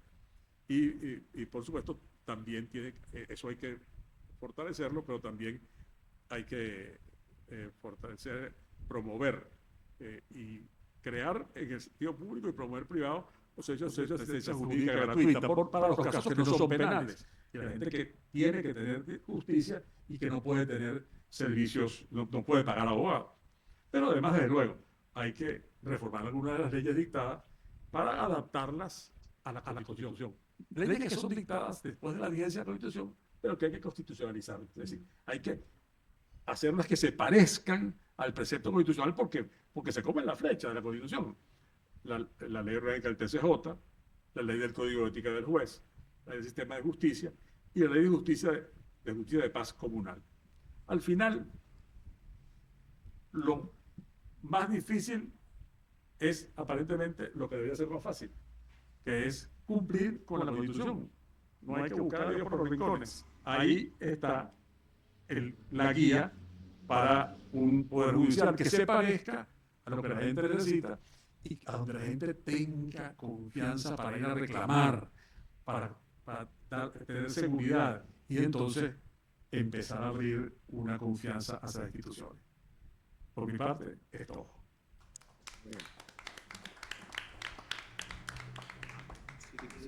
Sí. Vamos ahora a abrir el ciclo de preguntas. Vamos a tener preguntas a través del chat y preguntas de las personas que nos acompañan hoy aquí en la sala. Empezamos por las preguntas de quienes están aquí en la sala. Me hacen una señal. Yo no conozco el nombre de todos. Sí, yo sí. Por favor. Gracias. Bueno, agradecidísima de estar acá y un saludo para todos. Aquí en la pregunta. Bueno, esta pregunta es fundamentalmente para el doctor Félix Seijas, pero va para todos. Todavía me hace mucho ruido una de sus conclusiones relacionadas con el tema de la religión en Venezuela y cómo nos separamos de una manera extraordinaria con respecto a nuestros afines latinoamericanos. Quisiera poder conocer un poco más sobre la pregunta, exactamente cómo se hizo, por qué. Voy al segundo punto, son 3 sencillos. Desde mi percepción y experiencia personal, siento que la mayor característica que tenemos hoy los venezolanos, individual y colectivamente, es la incertidumbre. Nos baña a todos una tremenda incertidumbre. Y eso influye sobre los temas de niveles de esperanza y sobre los temas de niveles de que creemos que podemos o no podemos por nosotros mismos solucionar algunos problemas o merecernos algo mejor, que también lo señalaba usted en su exposición. Entonces, creo que nosotros debemos crear certezas desde las instituciones y desde las individualidades. Esas certezas yo las veo claramente, a lo mejor a lo mejor estoy incurriendo en un exceso, pero yo las veo claramente en este momento en 3 situaciones. Una, la fe del venezolano, y la Iglesia Católica nos ha regalado 2 grandes certezas este año, de las cuales se están haciendo los venezolanos de una manera increíble, que son nuestros santos. 2, la familia, de lo cual usted habló. Esa es una certeza increíble que nos mantiene unidos, atados al país y a la esperanza.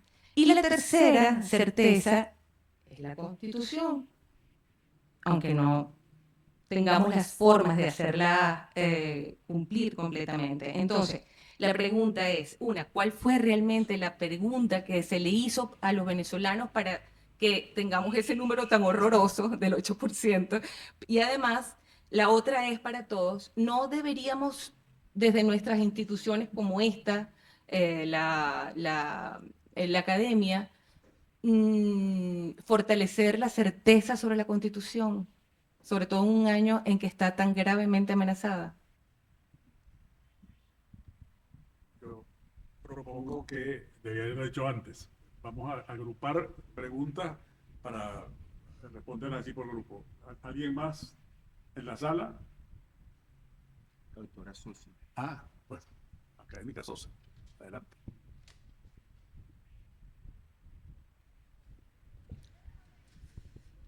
Bueno, la verdad es que estoy muy complacida con las 3 participaciones de nuestro ponente. Creo que hay puntos en que se vinculan y otros que tratan de dar alguna salida, alguna explicación. Lo primero que quisiera hacer como reflexión es que yo creo que las formales reuniones de negociación fallaron en un aspecto esencial. Lo primero que había que poner sobre la mesa de la negociación era la Constitución. Sobre esa base negociamos. Pero si yo no tengo si yo voy en una condición, porque de alguna manera ese texto representa la soberanía. Si yo mismo no promuevo esa existencia y ese pacto que por primera vez se realiza bajo una consulta popular en las situaciones más adversas, como fue el 15 de diciembre de 1999, bueno, no me explico sobre qué nos vamos a poner de acuerdo. ¿Ok? Entonces, creo que eso era un punto esencial que quería decirlo porque siempre atribuimos a personas el fracaso. Y creo que el fracaso estuvo en no tener la herramienta de lo que podía ser la negociación. Sobre esto trabajamos. Es necesario reformarlas. Bueno, eso es un punto de la negociación. Es necesario tal cosa.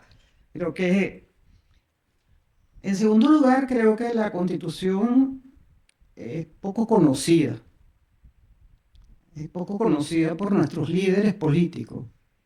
Hay una especie de libertad y de conciencia antigua de la Constitución del 61, no porque sea mala, sino porque cumplió con una época. La Constitución del 61 se cumplió porque el Pacto de Punto Fijo la sostuvo hasta donde pudo.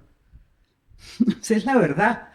Y cuando el Pacto de Punto Fijo se empieza a debilitar, obviamente el sistema estructural político y de las relaciones con la sociedad se rompe. Ahora, yo creo que en el fondo la propuesta más importante de la mesa hoy es que necesitamos una institucionalidad. La necesita el gobierno, la necesitan los ciudadanos. O sea, si no tenemos institucionalidad, no tenemos absolutamente nada, ni siquiera dónde dirigirnos. Y creo que sí, se ha propuesto la justicia, me parece muy bien, pero yo creo que la herramienta fundamental de la institucionalidad está en que por primera vez tenemos una constitución que se ocupa más del municipio que del presidente, pero no lo hemos entendido, porque somos federales descentralizados. Y no hemos entendido que es la primera vez en la historia que un Estado es poder, se llama poder estatal. Poder municipal. Es decir, esta es una constitución a la inversa.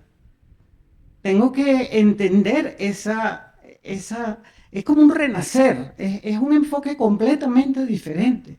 Porque primero soy federal y después soy descentralizado. Entonces, si soy federal es porque tengo poderes, es más, la constitución crea poderes autónomos para los estados, poderes autónomos municipales. O sea, la revisión de la legislación que regula los estados y municipios a nivel nacional, toda tiene que ser adaptada a esa constitución. Y quién sabe, en ese sentido, pues el nivel de prestación de servicios, el nivel de llegar al pueblo más pequeño, un estado se sentiría orgulloso de que sus municipios funcionen. Un municipio se siente orgulloso de que su estado le haya transferido una competencia, pero que a su vez ese estado ha recibido competencia del Poder Nacional. O sea, esa combinación entre federal y descentralizado yo creo que es lo más importante desde el punto de vista institucional sobre el cual sentarse a trabajar. Porque también es la única manera de decir, no hay otra forma de crear otras estructuras político-territoriales. No hay Ahora, viene una reforma. Y la reforma no puede crear una estructura político-territorial que se llame comuna. ¿Va a sustituir al municipio o no? No lo sabemos. Ni siquiera sabemos qué dice la reforma.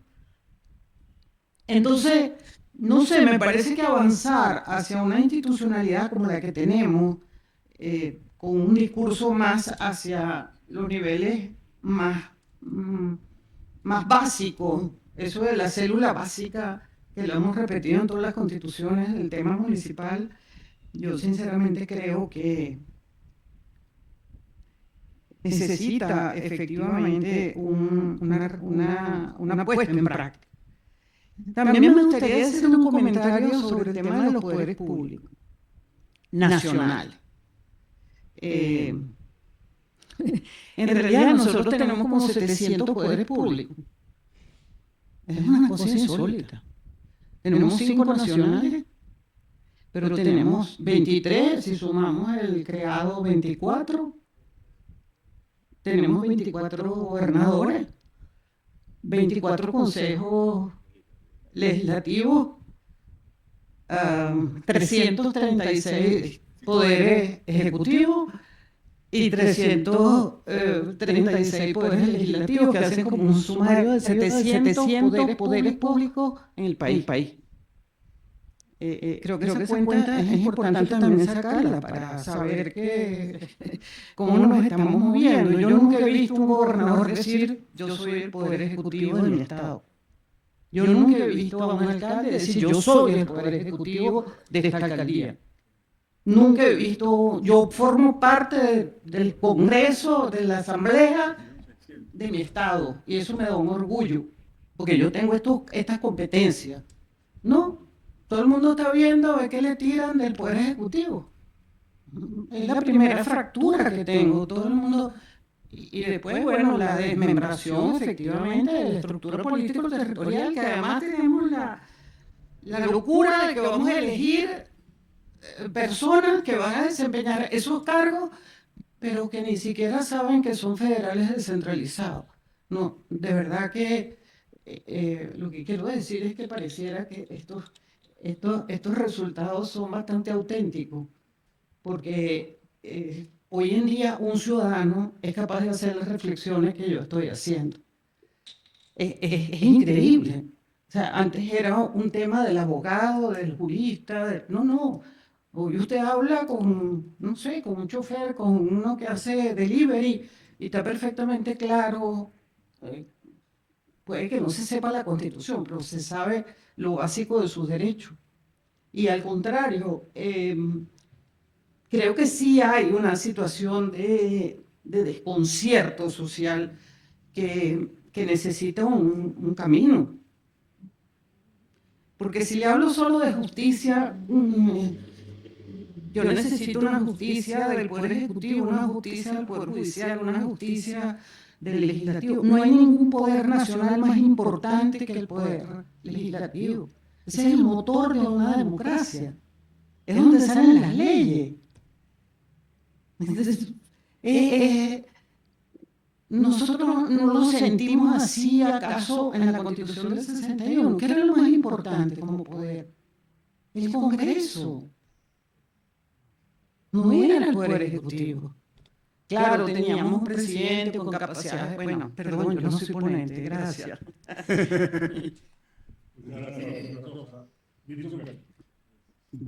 Muchas gracias. Soy Nilson Guerra Zambrano, vicepresidente de la Fundación Alberto Adriani. He escuchado varias de las actividades de esta academia y quiero felicitar al presidente y vicepresidente porque es la primera oportunidad en que hay consonancia de muchos temas con los intereses del país. Esta misma mesa ha sido hoy escenario de 4 ponencias sumamente interesantes. Hago un comentario y luego una pregunta, con brevedad.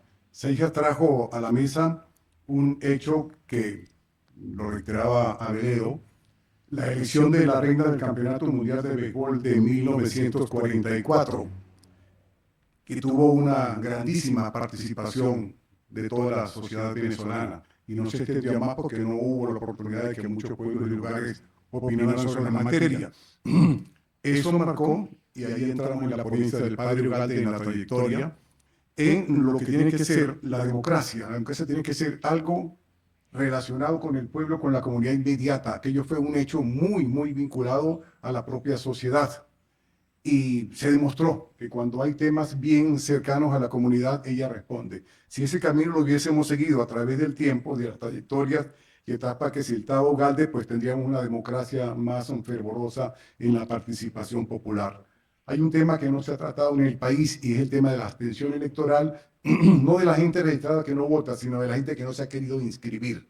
Los cálculos que he hecho en base a la población, según lo que dice el Instituto de Estadística, para mí es que estamos sobre 3,5 millones de personas que no se han querido inscribir, o sea que los electores son mucho más.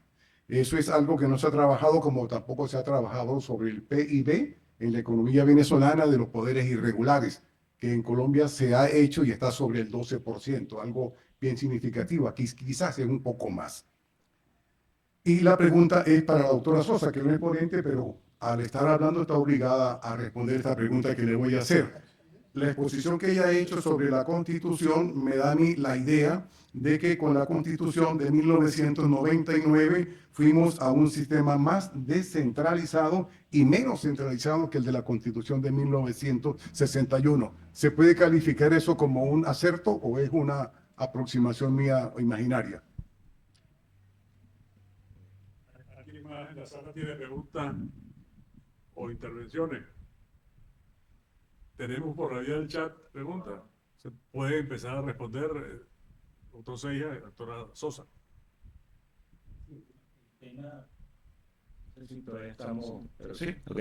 El tema de la pregunta, ¿no? Yo no recuerdo exactamente la pregunta, pero el espíritu de la pregunta en todo caso era ver qué persona, qué aspecto, diferentes aspectos de la vida de la persona, para la persona era más importante.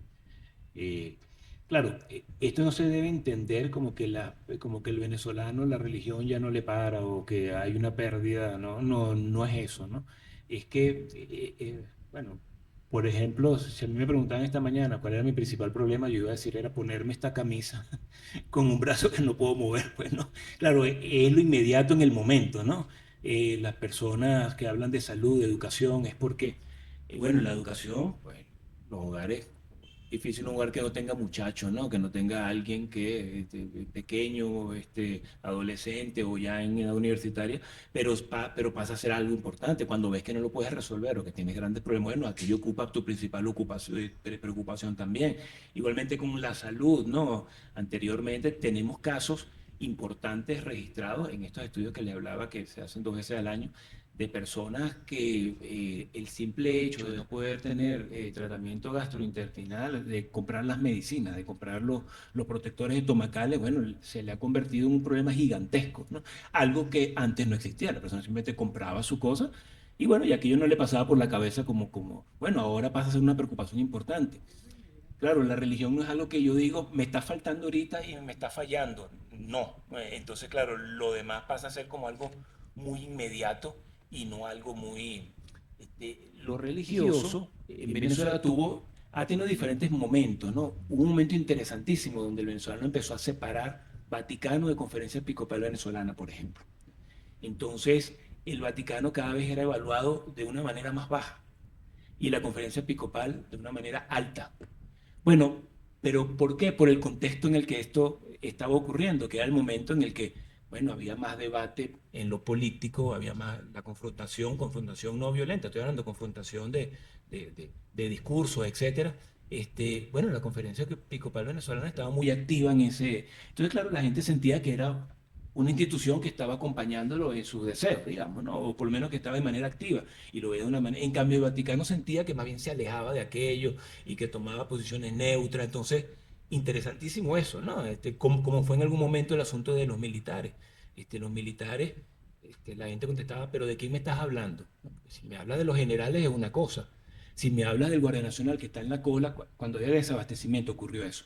Si me hablas del Guardia Nacional que está en la cola, no, ese es el peor ser del planeta, ¿no? Ahora, los generales, bueno, sí, yo puedo sentir respeto por esas personas. Entonces era como dos cosas, ¿no?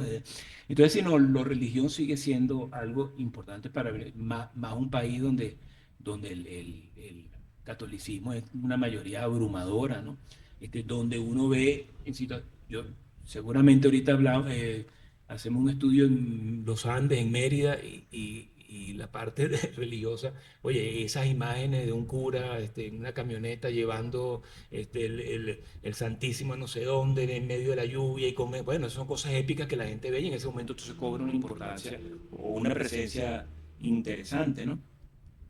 Quería hacer una referencia rápida sobre lo de la elección y la importancia. Es que el fenómeno y lo que significa para el venezolano votar. Yo no sé otros países pero en Venezuela pasa a ser una cosa tan importante. Desde su inicio, hablábamos de la Serie Mundial Amateur del 44, pero es que en el 58, después que cae, primero, un país que no está acostumbrado a esto de votar, bueno, aquello era una reina y tal, y alguien podía haber sentido cierto, y una de las candidatas estaba asociada con el gobierno, entonces, pero bueno, sin embargo, la gente fue de manera masiva. Pero es que en el 58 acababa de caer una dictadura, ¿no? En un país que venía de militar tras militar, una junta de gobierno presidida por un militar, ese militar era candidato, bueno, y la afluencia, buscarlo aquí rápidamente, ¿no? Pero esta no la destaca, creo que más rápido por el teléfono, pero bueno, aquí está. Estamos hablando del 94% de asistencia. Y si contamos los votos que no eran para ese militar, era la gran mayoría, ¿no? Entonces, wow, ¿no? O sea, aquello de votar era realmente una cosa importante. Y si hablamos que era el 94% de asistencia, pero que estaba registrado solamente el 10% de la población, pero no, estamos hablando de una cobertura del 90%. Estábamos hablando de algo realmente interesantísimo, importantísimo. La crisis de la democracia, de la democracia del siglo pasado, pues esos 40 extraños años que tuvimos, si vemos nuestra historia completa de democracia, bueno, incluso en la cobertura del registro electoral se ve cómo empieza a caer cada vez más. Lo que está ocurriendo en este momento es que de nuevo la gente siente que aquello pareciera que allí no consigue la respuesta. Si yo ahí no consigo la respuesta, menos me animo a participar en algo. En la medida en la que yo lo veo más importante y que puede impactar mi vida, pues me animo más en participar. Entonces, sí, todavía tenemos un país donde el 8%, que se puede ver pequeño, pero saquen la cuenta de lo que eso significa. El 8% de los venezolanos todavía dice, me quiero ir del país y estoy tratando de irme. Eso no quiere decir que se vaya a ir. Pero ese número no termina de bajar. Ese número continúa allí. Y bueno, y por estadísticas de diferentes entes internacionales, pues sabemos que la migración no ha parado, continúa. Entonces, un muchacho que se quiere ir, le dice que se inscriba en el registro electoral. De verdad, eso, yo tengo 3 sobrinos fuera del país y ninguno se inscribió y en realidad eso para ellos no pasa a ser algo importante porque, bueno, tienen su cabeza puesta en otra parte, ¿no? Entonces, bueno, pues, Doctora Sosa, para responder. Bueno, yo no soy de las que ofrezco que va a ser breve mi respuesta, pero sí lo voy a cumplir.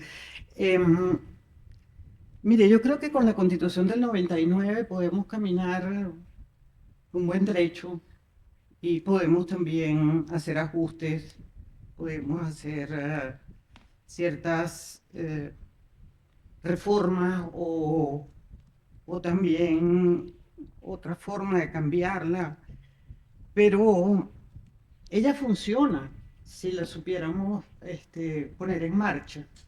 Y creo que una de las ideas fundamentales es hacer partícipe de la Constitución a toda la ciudadanía. Y bueno, desde el bloque constitucional, Duque Corredor, que dirigió todos los años que pudo, desde que existió el bloque constitucional, era su prioridad. Y sigue en esa línea.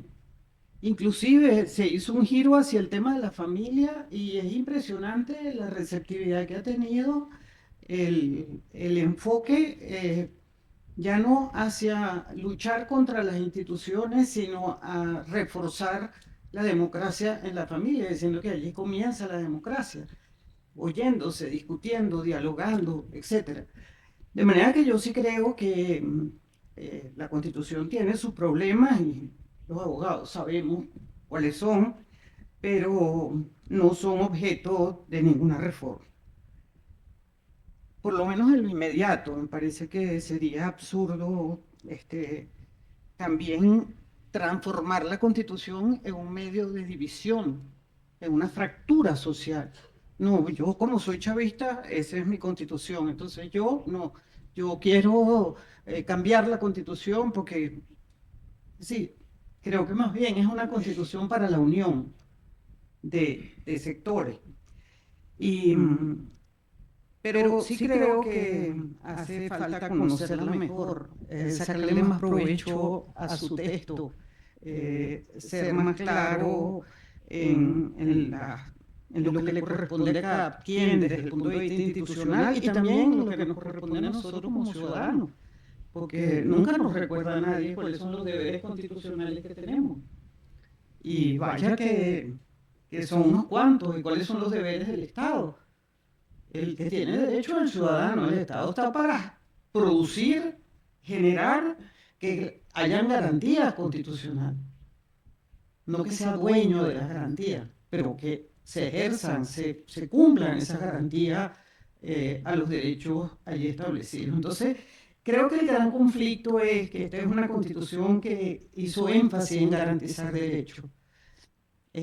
La mitad de la Constitución son derechos y la mitad de la Constitución es una estructura política para garantizar derechos.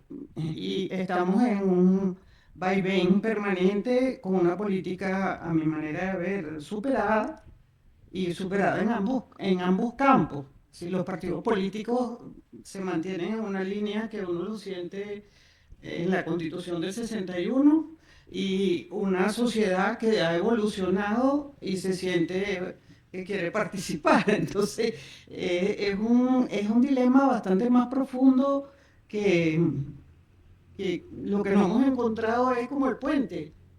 Y para mí el puente es la Constitución. Y por eso tengo una gran duda que le quiero dejar en la mesa. Nos hemos escudado en que no conocemos la reforma. Entonces, como no conocemos la reforma, no tenemos postura frente a una reforma constitucional. Nos puede tomar de sorpresa. Si yo quiero voto, ¿qué vamos a hacer? Es decir, dejo esa inquietud porque de verdad me parece que si nosotros reafirmamos que esta Constitución es la que es la que hay que aplicar, quién sabe, generaríamos una actitud. Yo no tengo por qué atacar lo que no conozco, pero si yo reafirmo que esta Constitución hay que cumplirla, coloco de alguna manera en problemas la propuesta de reforma. Gracias. Muchas gracias. Muchas gracias a todos, a los que han hecho preguntas, a los que han venido y por supuesto a los ponentes por su participación. No voy a caer, aunque está un sitio de discusión, la academia, no voy a caer en discusión. Sin embargo, yo estoy convencido por mi trato con los alcaldes y con los gobernadores de estado que ya hubieran querido tener una sala constitucional que los protegiera o una jurisdicción constitucional administrativa a donde pudieran recurrir para que no hubiera protectores de los estados ni de los municipios, etcétera. Entonces, de nuevo, el árbitro, por supuesto, los jugadores, si no hay jugadores y no hay pelota y no hay cancha, no se puede jugar, es verdad, pero tiene que haber árbitro. Pues esa es otra cosa. Esa es otra cosa. Finalmente quiero dar la palabra al presidente de la academia, que ha sido pues el motor de este aniversario y que de alguna manera tiene que sentirse muy contento de que así se haya generado toda esta discusión en esta y en las demás conversatorios que se han realizado. La palabra del doctor. Muchísimas gracias, doctor Ramón Guillermo Belledo. Antes de despedirme de todos y darle las gracias, quiero referirme al comentario de la doctora María Gabriela Hernández. Como presidente de la academia estoy obligado a responder. ¿Qué puede hacer esta academia? Bueno, esta academia, o en dos mensajes que he dado en el Paraninfo desde que me juramenté como presidente, se concreta en lo que hemos venido haciendo día tras día. Un mensaje, el del lunes 16 de junio, y lo medité muy bien y creo interpretar a los académicos y académicas. Es un mensaje de todos, es un mensaje dirigido hacia la institucionalidad. Y para dar ese mensaje dijimos, esta academia forma parte de la institucionalidad del país. Y tenemos 110 años formando parte de la institucionalidad del país. Tenemos que leer el país que estamos viviendo y esta academia se quiere adaptar a este momento para contribuir a la reinstitucionalidad del país. El segundo mensaje coincide en un todo con el señalado hoy por la doctora Colette Capriles. Fue un mensaje, una llamada al diálogo. Una llamada al diálogo para llevar esa reinstitucionalidad adelante. Y el otro mensaje, el que traté de transmitir el día que me juramenté como presidente, el miércoles 19 de marzo, fue el mensaje de la libertad. Si los unimos es la reinstitucionalización, el diálogo y la lucha por la libertad. Bueno, creo que el evento de hoy concreta y va poniendo las cosas en orden de lo que hemos venido diciendo desde ese día, porque aparte de la expresión verbal del lunes 16, que se concreta en reinstitucionalidad y diálogo, al día siguiente empezamos esta serie de eventos relativos a la Constitución, nuestro sistema económico y social, relativo al desorden penal que señaló el doctor Ramón Guillermo Veledo, citando a nuestro emblemático académico que lidera la lucha por la recomposición del sistema penal en el país. Vimos los aspectos tributarios, hemos visto los aspectos de derecho civil, hemos estudiado el derecho administrativo y la crisis que hay en la jurisdicción contencioso-administrativa. Hoy se le pone con otra mirada, con otro diálogo, con otros especialistas. Nuestros académicos hoy vuelven a lo mismo. ¿Cómo hacer para que los jueces se parezcan a la Constitución? ¿Cómo hacer para que la legislación se parezca a la Constitución? Y para nosotros poder contribuir a eso, esta mirada sobre nuestra sociedad me parece que es fundamental. ¿Cómo hacer para que de los años 60 a los 75, que vivimos un país maravilloso, volvamos a transitar por ese camino?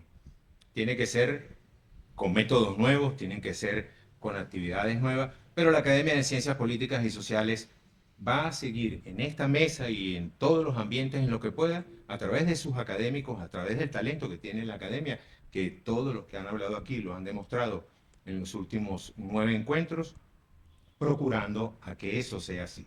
Yo doy las gracias especialmente al profesor Félix Seijas por habernos acompañado el día de hoy, a nuestro notable académico Luis Ugalde, al organizador del evento Ramón Guillermo Veledo, y a la doctora Colette Capriles por sus palabras, a la doctora Cecilia Sosa, nuestra vicepresidenta, por sus comentarios tan atinados, y a todos ustedes por habernos acompañado el día de hoy. Los invitamos a que sigan cerca de la Academia de Ciencias Políticas y Sociales. Muchísimas gracias.